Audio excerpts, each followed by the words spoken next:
దావీదు విషయంలో ఇవ్వబడినటువంటి ఒక మంచి సాక్ష్యం ఏంటంటే, ప్రియులారా, దేవుని వాక్యములో మనం చూస్తూ ఉన్నాము, దావీదు దేవుని సంకల్పము చెప్పున తన తరము వారికి సేవ చేసి నిద్రించెను.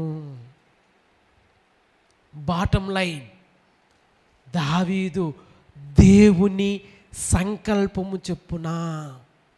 అవును ప్రియులారా, దేవుని చిత్తము, దేవుని ఉద్దేశము, దేవుని ప్రణాళిక, దేవుని సంకల్పము దావీదు జీవితంలో నెరవేర్చబడింది.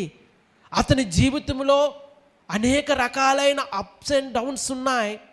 అతని జీవితంలో పాపం ఉంది, అతని జీవితంలో పాప పరిహారం ఉంది, అతని జీవితంలో ప్రాయశ్చిత్తం ఉంది.